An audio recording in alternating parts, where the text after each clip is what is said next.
Good morning sir. ആ എന്താടോ സാരഥി ഈ വഴിക്കൊക്കെ?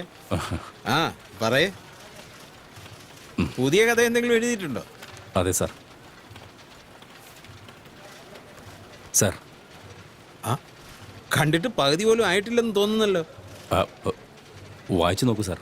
കുറച്ച് അഡ്വാൻസ് തന്നാൽ മുഴുവനും എഴുതി തരാം സാർ. അഡ്വാൻസ് എത്രയാ? ഒരു 5 ലക്ഷം തരുവാണെങ്കിൽ. 5 ലക്ഷം? അഡ്വാൻസ് ഇത്രയാണ് ചോദിക്കുന്നെങ്കിൽ അപ്പോൾ പേയ്മെന്റ് എത്രയായിരിക്കും? അതിനുശേഷം ഞാൻ പണം ചോദിക്കില്ല സാർ. 5 ലക്ഷം ഞാൻ ഫൈനൽ പേയ്മെന്റായി വാങ്ങിച്ചോളാം. കുറച്ച് അർജന്റായി ആവശ്യമുണ്ട്, അതാ. ഇത് മുഴുവനും തീർക്കാതെ എങ്ങനെയാണോ? വളരെ അത്യാവശ്യമുള്ളത് കൊണ്ടാ പണത്തിന്റെ കാര്യത്തിൽ ഇത്രയും ധൃതി പിടിക്കേണ്ടി വന്നത്. സാരഥി, താനാദ്യം ഇത് മുഴുവൻ എഴുതി തീർത്തിട്ട് വാ. ഞാൻ അകത്ത് പോയി സാറിനോട് പറഞ്ഞ് എന്നെ കൊണ്ടാവുന്നത് ചെയ്യാം. സാർ പറഞ്ഞത് സത്യമാണോ? എന്നെ കൊണ്ടാവുന്നത് പോലെ ഞാൻ ചെയ്യാടോ. Thank you sir. Thank you very much.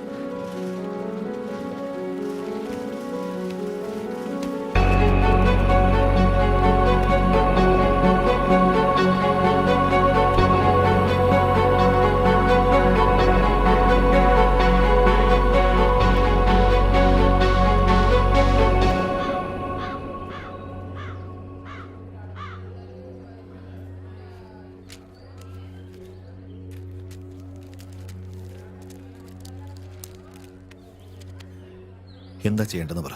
കയ്യും കാലും തല്ലി ഓടിക്കണം. ഇനി ഇവൻ ഇങ്ങനെ ആരോടും ചെയ്യരുത്. ഒന്നും മിണ്ടായിരിക്കേ.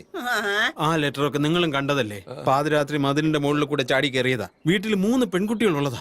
മാനമര്യാദയ്ക്ക് ജീവിക്കായിരുന്നു. ഇതിപ്പോ നാട്ടുകാർ മുഴുവനും അറിഞ്ഞു. ഇനി ഒരു നല്ല ആലോചന വരുമോ? നിങ്ങൾ തന്നെ പറ. അതെ, വേണ്ട. തല്ലിയത് കൊണ്ട് പോയ മാനം തിരിച്ചു കിട്ടോ?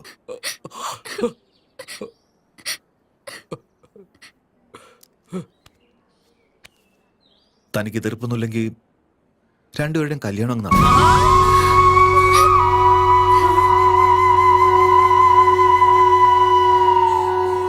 ഞാൻ നോക്കിയിട്ട് ഈ വഴിയെ കാണുന്നുള്ളൂ.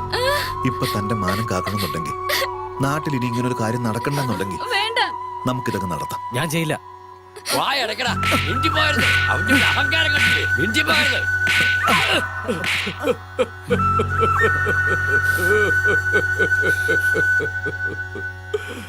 എന്തു പറയും?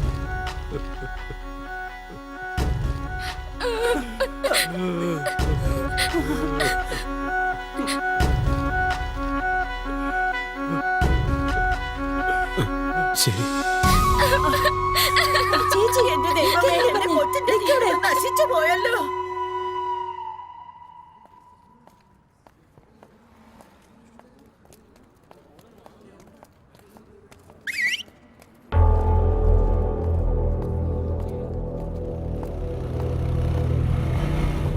ഒരു മോഡലിന് നമ്മുടെ ഏരിയയിൽ എന്തോടാ കാര്യം?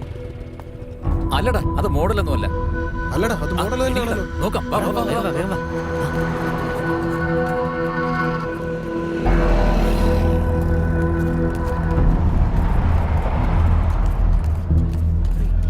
എന്താ വേണ്ടേ മാഡം? കോക്കുണ്ട് ചേട്ടാ. ആ ഉണ്ട്. 250 ml ആണോ? വേറെ റോസ്റ്റഡ് ആൽമണ്ട് ഒരെണ്ണം. എത്രയായി? മൊത്തം 145 മാഡം. മാഡം ബാലൻസ് വേണ്ട, വെച്ചു.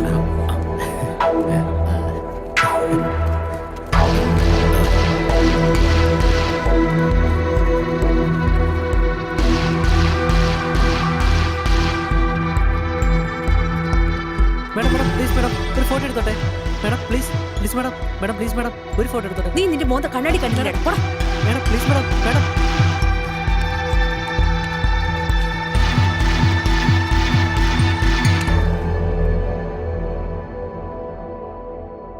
ലീസ സ്മിത്ത് ഒരു കാലത്തെ ഇന്ത്യയിലെ ടോപ്പ് മോഡൽ. എന്നാൽ ഇപ്പോൾ അമീർപേട്ടിലുള്ള ഒരു ഡിപ്പാർട്ട്മെന്റൽ സ്റ്റോറിൽ വെച്ച് ഒരു കൊക്കോകോളയും 2 ഡയറി മിൽക്ക് ചോക്ലേറ്റും വാങ്ങുന്ന സമയം കാണാനിടയായി. അവിടെ നിന്നും ലീസ ഈ ഫോട്ടോയിൽ കാണുന്ന മിഡിൽ ക്ലാസ് അപ്പാർട്ട്മെന്റിലേക്ക് കയറിപ്പോയെന്ന് കണ്ടുനിന്ന ജനങ്ങൾ പറഞ്ഞു. ലീസ സ്മിത്ത് ഈ മിഡിൽ ക്ലാസ് അപ്പാർട്ട്മെന്റിൽ അവരെന്താണ് ചെയ്യുന്നത്? അവരെത്ര നാളായി ഇവിടെ താമസിക്കുന്നു? ഇതിനെപ്പറ്റി ഒരു ചെറിയ ബ്രേക്കിന് ശേഷം അറിയാം.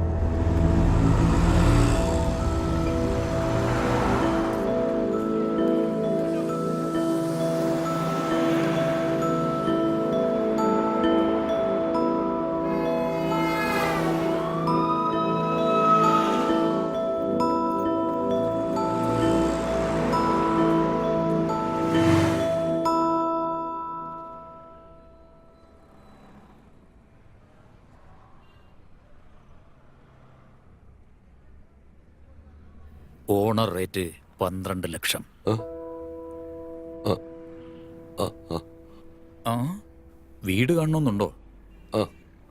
ഉം, ഉം.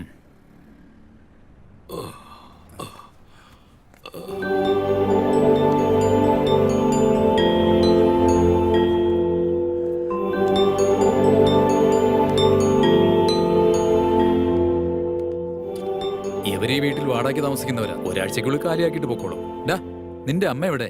ജോലിക്ക് പോയിരിക്കാ. ശരി, കഴിച്ചോ.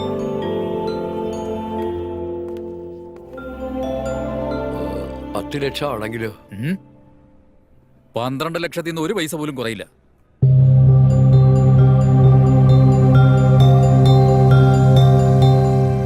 ഭവിഷ്യവാണി ജ്യോതിഷാലയം.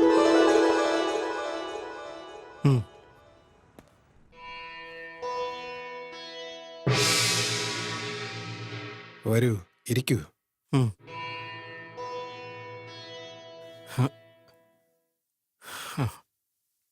അമ്മേ.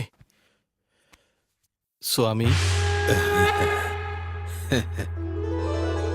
എന്റെ കല്യാണം നടക്കുന്നില്ല സ്വാമി. ഇതുവരെ സമയമായിട്ടില്ലെന്ന്. ഞങ്ങൾക്കെല്ലാം അറിയാം മകനെ, നീ ഒന്നും പറയേണ്ട ആവശ്യമില്ല.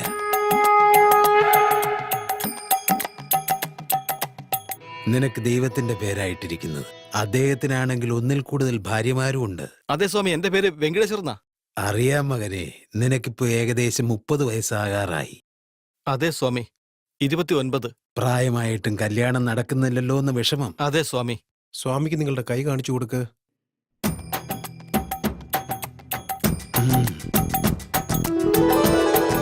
നിന്റെ കയ്യിൽ എനിക്കെല്ലാം വ്യക്തമായി കാണാൻ കഴിയുന്നുണ്ട്. നിനക്ക് 7.5 ശനിയുടെ അപഹാരം ഉച്ചസ്ഥായിയിൽ നിൽക്കുക. എന്നുവെച്ചാ കല്യാണത്തിന് ഇനിയും സമയമായില്ലെന്നാണോ സ്വാമി? വിഷമിക്കേണ്ട മകനെ, ശനിയുടെ അപകാരത്തിൽ നിന്ന് രക്ഷപ്പെടുക എന്നത് ബുദ്ധിമുട്ടാണെങ്കിലും അസാധ്യമായതൊന്നുമില്ല. ഞങ്ങൾ തമിഴ്നാട്ടിൽ ചിദംബരനാഥ ക്ഷേത്രത്തിൽ നിനക്കായി അർച്ചന കഴിപ്പിക്കാം. നിന്റെ ഡീറ്റെയിൽസ് നമ്മളെ ശിഷ്യനെ ഏൽപ്പിച്ചു പൊക്കോളൂ. ആ സമയം എപ്പോ വരുമെന്നറിയോ സ്വാമി? സമയത്തെക്കുറിച്ച് എന്തിനാണ് ആശങ്ക? ഞങ്ങൾ വരാൻ പറഞ്ഞാൽ വരും, പോകാൻ പറഞ്ഞാൽ പോകും. അപ്പൊ സ്വാമിയുടെ ദക്ഷിണ? സ്വാമി ഒരു ദക്ഷിണയും കൈകൊണ്ട് വാങ്ങാറില്ല. ദക്ഷിണ ഈ തട്ടത്തിലേക്ക് വെച്ചാ മതി. ആ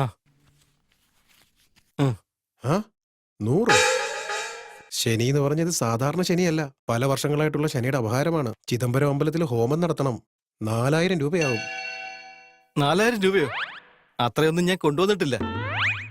ഞങ്ങൾ ക്രെഡിറ്റ് കാർഡ് വഴിയും പണം സ്വീകരിക്കാറുണ്ട് മകനെ.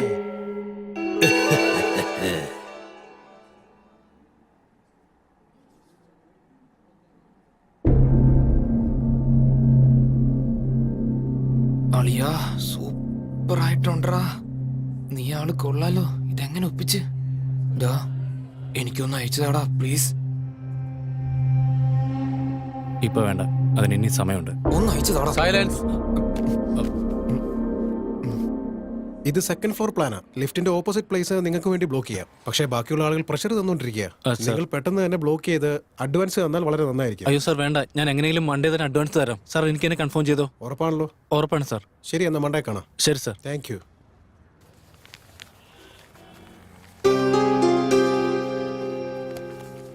ശരി, സാർ. അപ്പോ ഞാൻ പോവാം. ആയിക്കോട്ടെ.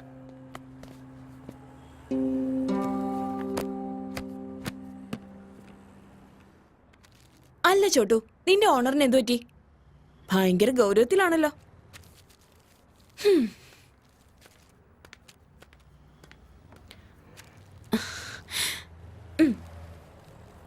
അഷ്റഫ്, നീ എന്താ വല്ലാതിരിക്കുന്നേ? നിനക്കറിയില്ലേ? ദുബായിൽ നിന്ന് ഏതോ ആലോചന വന്നെന്ന് കേട്ടു. ഓ, അതാണോ കാര്യം? കോളനിയിൽ ഇപ്പൊ അതിനെ കുറിച്ചാ സംസാരം. അതിനെന്താ, ആലോചനയില് വന്നോളൂ. നിക്കാഹൊന്നും കഴിഞ്ഞില്ലല്ലോ. ഇന്ന് ആലോചന വന്നു, നാളെ നിക്കാഹ് ഉറപ്പിക്കും. ഞാൻ എത്ര നാളായി പറയുന്നു, ഞാൻ വന്നിട്ട് വീട്ടിൽ സംസാരിക്കാം. നീ എന്താ പറയാൻ പോകുന്നത്? ദുബായ്ക്കാരന് 2 കാറുണ്ട്, വീടുണ്ട്, പണമുണ്ട്. നിന്റെ കയ്യിൽ എന്താ ഉള്ളത്? ഈ കട മാത്രമേ ഉള്ളൂ, അതും വാടകയ്ക്ക്. എന്താ പറയാൻ പോകുന്നത്?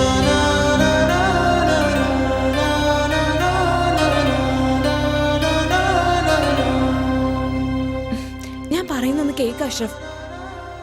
നല്ലൊരു സമയം നോക്കി ഞാൻ എന്റെ ഉപ്പയോട് പറഞ്ഞോളാം. അതുവരെ ക്ഷമിക്കും പ്ലീസ്.